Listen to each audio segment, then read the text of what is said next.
The bombing of Dresden took place in February of 1945. Certain topics are more divisive than others, and World War II is most certainly, much like the Civil War, one of those topics that ties very deeply into the American identity. I would argue the powers that be kind of need Americans to share a particular perspective on World War II because of how horrific and, dare I say, unnecessary it was. There is sort of this, the idea that most Americans have about World War II, you might call it a myth. It's like a few things. It's like, okay, World War II was, it was the Allies versus the Axis of evil. And it had something to do with the fact that Germany wanted to take over the world. The focus is always on Germany invading Poland. The war kind of goes on for a few years. Germany loses. Of course, Hitler kills himself. The Allies occupy Germany. Japan refuses to quit. The bombs are dropped, and then Japan finally surrenders. I would say that the reality of the situation requires us to consider a few things.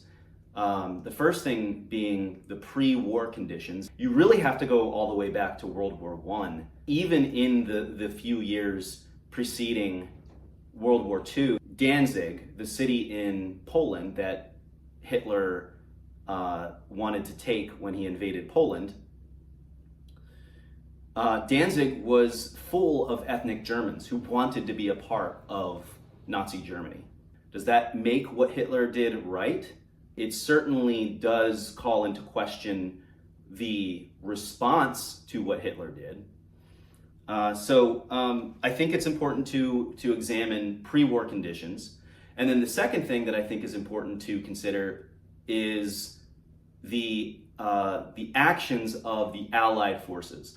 And this would include actions prior to the war, actions during the war, and then maybe most shockingly, actions that the Allied forces took after the war, particularly in occupied Germany.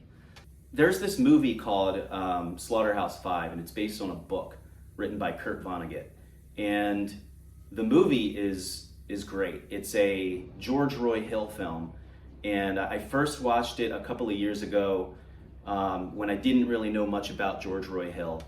And I had no idea what the movie was about, and I should have, because when I watched it, it was very confusing.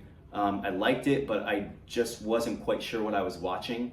And it's the kind of movie that you need to understand a little bit about the book and a little bit about World War II to wrap your head around this movie.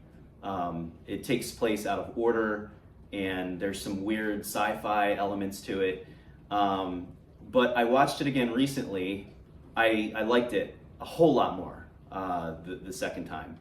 And the movie is a sort of semi-autobiographical story about Kurt Vonnegut's time in World War II. He enlisted and was deployed to Germany, and he fought on the Western Front with the Allied forces.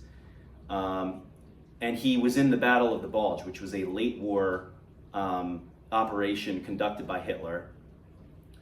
And the Germans lost the Battle of the Bulge, but they did take some prisoners of war. They took Kurt Vonnegut.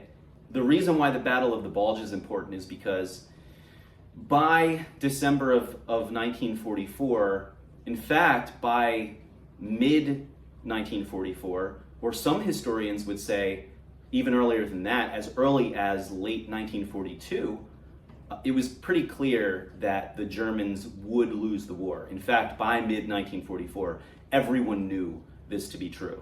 The Soviets were advancing steadily on the Eastern Front, and the Allied forces were advancing very quickly on the Western Front.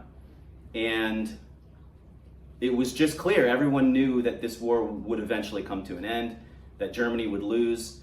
And so the Battle of the Bulge was sort of an act of desperation by Hitler, and they lost, which really put the nail in the coffin that this thing was over. And yet, in February of 1945, the Allied forces conducted the bombing of Dresden. And the bombing of Dresden was this horrific bombing campaign. They used incendiary bombs to basically create like a citywide fire that killed 22 to 25,000 civilians. And Dresden was not a military city by any means. It was a hub in a sense for transport and communications, but it was not like a military base or anything like that. And it was full of refugees from the Soviets, and it was full of prisoners of war, including Kurt Vonnegut himself. And so it was, one of these things that in hindsight kind of looks like a war crime. And I believe there are some historians that have said that if the Allies had lost by some chance, that FDR and Churchill would have been tried as war criminals for what they did in Dresden, among other places like Tokyo, and of course the nuclear bombs. So Kurt Vonnegut wrote this novel, Slaughterhouse-Five, about his experiences, and the reason he was able to do that is because he survived. He was put into the basement, essentially, of a slaughterhouse in Dresden prior to the bombing, and it acted as a sort of bunker.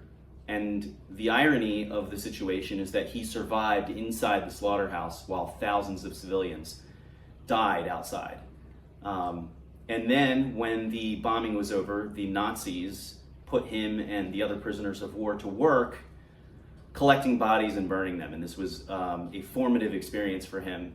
And so he wrote about it. He didn't even have the benefit of hindsight that we have now to know that he knew to a certain degree, like others, that this war was coming to an end. But now, in 2026, it's pretty clear, I think, to most historians that by that point, it wasn't necessary to do such a thing. The excuse given by the Allies at the time was that they wanted to help the Soviet Union to advance on the Eastern Front. And I guess Dresden is on the border, or close to the border of the eastern border of Germany. So that was the reason why they said they did it at the time. But I believe most historians are convinced that this had little to no effect on the German cause at that point in the war. So, and of course, that was not the only area bombing campaign like that. I've read that there were over 120 cities and towns between Germany and Japan alone that experienced area bombings like that. Of course, Tokyo and other places. And it really makes you wonder how much of that was necessary. It was only a few months later that Hiroshima and Nagasaki were bombed. Hitler killed himself in April or May of 1945, and the Germans surrendered in May of 1945. And so Japan was fighting alone by the time the bombs were dropped in August. And, when they surrendered in September, they were preparing to surrender anyway.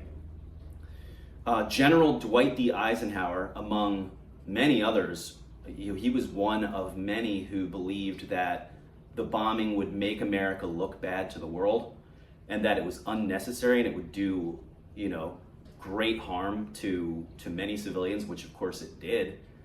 And I think it was something like a third of the high-level officials in the American military at that time were against the bombing of Hiroshima and Nagasaki, and yet Harry Truman decided to pull the trigger anyway. The atrocities did not stop there, because in occupied Germany, I never read about this until a couple of years ago, but the greatest mass rape event in world history occurred in occupied Germany. and most of it was committed by the Soviet Union. 2 million women and girls were raped in occupied Germany after the war. And people like to downplay the US's involvement in that, but some sources suggest that there were a couple of 100,000 women who were raped by Americans after the Germans surrendered. So you're talking a tenth of the total, and that might not sound like a lot, but when you're talking about millions of people, a tenth is still a lot of rape. Let's not forget that here in America in the 1940s, Japanese Americans were put into concentration camps. American citizens were put into concentration camps for years on end. It was done against their will, without trial, without charges. And these were labor camps. Like, you know, people like to say that this was different from the concentration camps in Germany, and certainly it was different from the extermination camps in late war Germany, but you're talking about labor camps with machine guns pointed inward at American citizens. In conclusion, I would just say that it's important to take a step back, to try to look at these I think Daryl Cooper calls them, they're like load-bearing myths. You know, they're integral parts of the American identity. And it's important to try to take a higher bird's eye view at these kinds of things, if for no other reason, so that we can avoid that kind of horror going forward. And the last thing I'll say on this topic is there's a movie that came out in 2019, I think, that was directed by Terrence Malick. It's called A Hidden Life. And A Hidden Life is a great film. It's a beautiful looking film, but it's a great film for this topic because it's about this German farmer who refuses to fight for the Nazis. And he's persecuted for it in his village. He's persecuted by the Nazis for it. But what's really interesting about it is it helps to kind of shed some light on the German people at the time and show you this other side of them, and that there were people, that the German people were, you know, were victims as much as anybody else.